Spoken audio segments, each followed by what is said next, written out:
নমস্কার বন্ধুরা, অনুভার রান্নাঘরে সবাইকে স্বাগত জানাচ্ছি।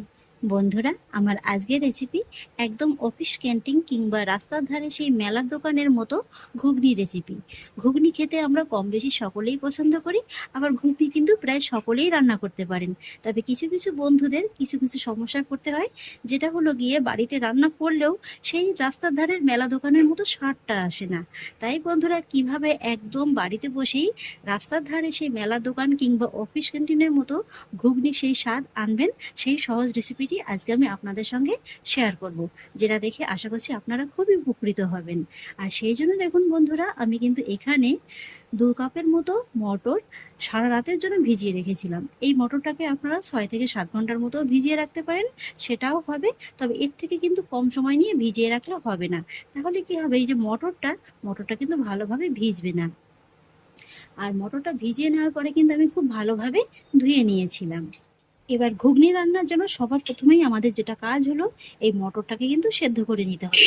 সেই জন্য একটা প্রেসার কুকারের মধ্যে আমি মটরটাকে নিয়ে নিচ্ছি, আর তার মধ্যে নিয়ে নিচ্ছি 1.5 কাপের মতো জল, আর সঙ্গে দিয়ে দিচ্ছি সুন্দর একটা রঙের জন্য 1/2 চা চামচের মতো হলুদ গুঁড়ো আর 1/2 চা চামচ লবণ।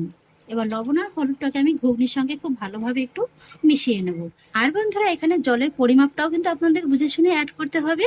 এই যে দেখুন, আপনাদের দেখিয়ে দিচ্ছি, এই যে জলটা কিন্তু এরকম আঙুল চুবিয়ে দেখবেন, যদি দেখেন যে 1 কোড়ের মতো হয়ে গেছে, তাহলে কিন্তু জলটা একদম পারফেক্টভাবে দেওয়া হয়েছে। জলটা বেশি হয়ে গেলে কিন্তু ঘুগনিটা আবার বেশি সেদ্ধ হয়ে যাবে, সেক্ষেত্রে ঘুগনিটা খেতে ভালো লাগবে না। এবার আমি মটরটাকে সেদ্ধ করে নেবো, আর সেই জন্য প্রেসার কুকারের ঢাকাটা আটকে আমি প্রেসার কুকারে 3টে সিটি দিয়ে নেব। ডালের কোয়ালিটি বুঝে কিন্তু সিটিটা কম বেশি লাগতে পারে।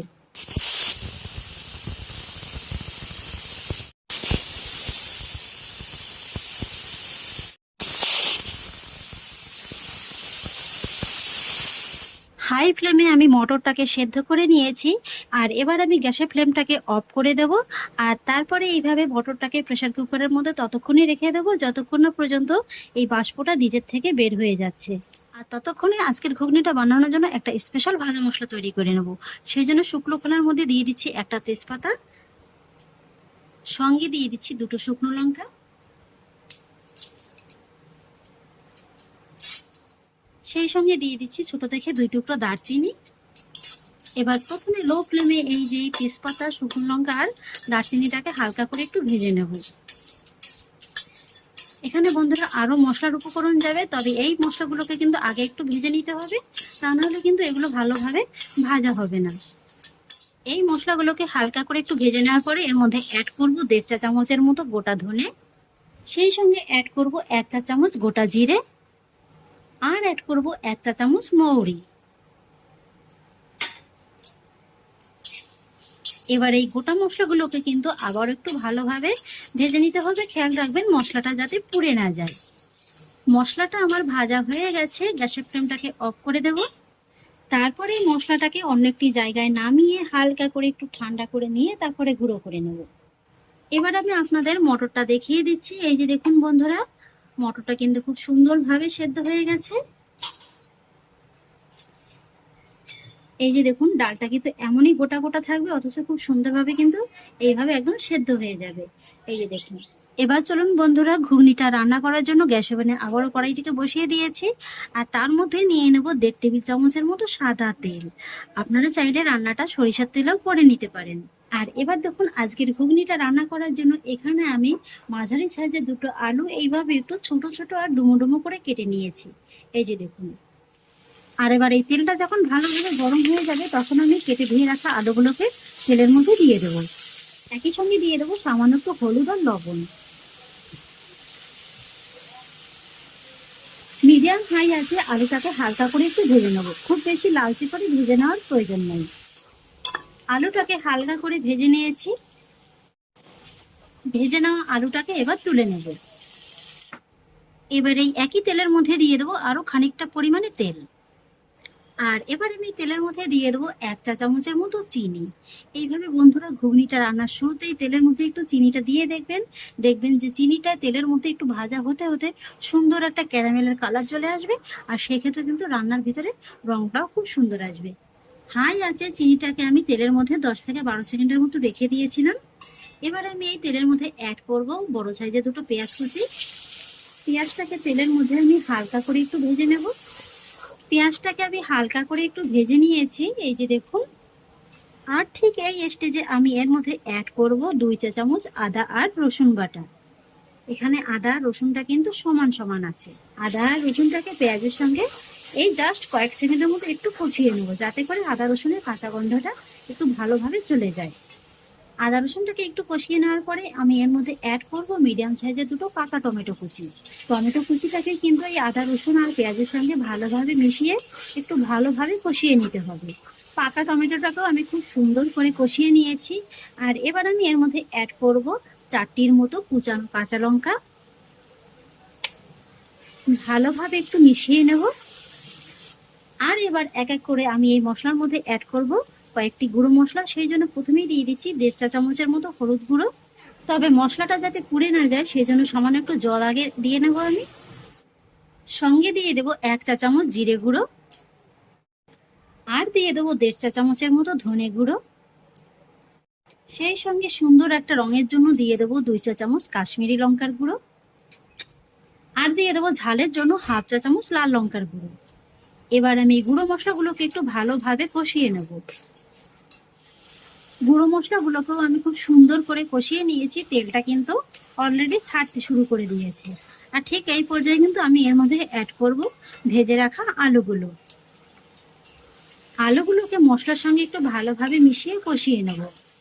মশলার সঙ্গে আলুগুলোকেও আমি একটু ভালোভাবে কষিয়ে নিয়েছি। আর এবার আমি এই কষিয়ে নেওয়া আলুর মধ্যে নিয়ে দেব সেদ্ধ করে নেওয়া মটরটা। এবার আমি এই মটরটাকেও কিন্তু এই মশলার সঙ্গে ভালোভাবে একটু মিশিয়ে নেব। মটরটাকে খুব ভালোভাবে মিশিয়ে নিয়েছি। আর এবার আমি মটরের মধ্যে অ্যাড করব এই যে মটর সেদ্ধ করে নেওয়া জলটা। আর সেই সঙ্গে আরো কিছুটা নর্মাল জল আমি অ্যাড করব। এখানে দেখবেন বন্ধুরা, ঘুগনিটা যেন একেবারে খুব বেশি পাতলাও না হয়ে যায়, আবার একেবারে যেন ঘনও না থেকে যায়।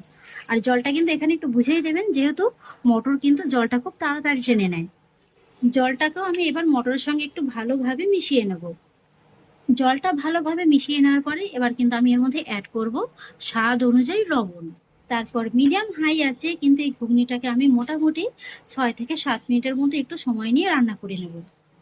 আর 6-7 মিনিট বাদে যখন দেখতে পাবেন যে ঘুগনিটা এরকম প্রায় রান্না হয়ে এসছে, জলটা অনেকটা টেনে গেছে, তখনই কিন্তু একটা হাতার সাহায্যে এইভাবে একটু ঘুগনিটাকে ম্যাশ করে দিতে হবে। এতে করে কি হবে, ঘুগনিটা কিন্তু আগের তুলনায় একটু ঘন হবে।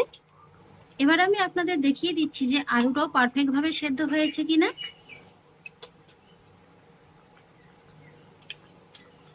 এর তো দেখুন আলুটাও কিন্তু খুব সুন্দরভাবে সুসেদ্ধ হয়ে গেছে। আর এবার কিন্তু আমি এই ঘুগনির মধ্যে অ্যাড করব আগে থেকে তৈরি করে নেওয়া ভাজা মশলাটা। আর সেই সঙ্গে অ্যাড করব 1 চা চামচের মতো গরম মশলা গুঁড়ো। আর অ্যাড করব সামান্য একটু ধনেপাতা কুচি। ব্যাস, এবার এই মশলাগুলোকেও কিন্তু আমি একটু ঘুগনির সঙ্গে খুব ভালোভাবে মিশিয়ে নেব। ব্যাস, এই তো বন্ধুরা তৈরি হয়ে গেল আমার বাড়িতে বসেই একেবারে অফিস ক্যান্টিন কিংবা মেলার দোকানের মতো ঘুগনি রেসিপি। এই যে দেখুন, দেখতে কতটা লোভনীয় লাগছে। এবার আমি গ্যাসের ফ্লেমটাকে অফ করে দেব। আর তারপর গরম গরম এই ঘুগনিটাকে সার্ভ করে নেব। একটা বাটিতে আমি সার্ভ করে নিয়েছি। ব্যাস, এবার শুধু একটু দোকানের মতো পরিবেশন করে নিলেই হয়ে যাবে। দিয়ে দিয়েছি সামান্য একটু ধনেপাতা কুচি। এবার দিয়ে দিচ্ছি সামান্য একটু পেঁয়াজ কুচি। তারপর একটু কাঁচা লঙ্কা কুচি দিয়ে দিলেই হয়ে যাবে। আর যদি একেবারে দোকানের মতো লুকটা চান সেক্ষেত্রে সামান্য একটু ঝুরি ভাজা দিয়ে দেবেন। আর এবার দিয়ে দিচ্ছি সামান্য একটু ভাজা মশলা গুঁড়ো। আর এবার এই একটা উপকরণ না হলে ঘুগনি রেসিপিটা একেবারে অসম্পূর্ণই থেকে যাবে। দিয়ে দিচ্ছি সামান্য একটু তেঁতুলের জল। এখানে আপনারা চাইলে সামান্য একটু লেবুর রসও দিতে পারেন। কি বন্ধুরা, লুকটা একদম দোকানের মতো চাইছেন তো? তাহলেই এরকম সাজিয়ে নিন দোকানের মতো ছোট বাটিতে। তাহলে আশা করছি বন্ধুরা আমার আজকের এই ঘুগনি রেসিপি আপনাদেরও খুব ভালো লেগেছে। যদি ভালো লেগে থাকে তাহলে আমাকে অবশ্যই একটা লাইক এবং কমেন্ট করবেন। সেই সঙ্গে বন্ধুদের সঙ্গে শেয়ার করবেন। আর প্লিজ বন্ধুরা, যদি আমার পরিবারের নতুন সদস্য হয়ে থাকেন তাহলে একটা সাবস্ক্রাইব করে পাশে থাকা বেল আইকনটি প্রেস করে দেবেন। ফিরে আসছি এরকমই পরের অন্য কোনো নতুন রেসিপি নিয়ে। সবাই ভালো থাকুন, সুস্থ থাকুন। ধন্যবাদ।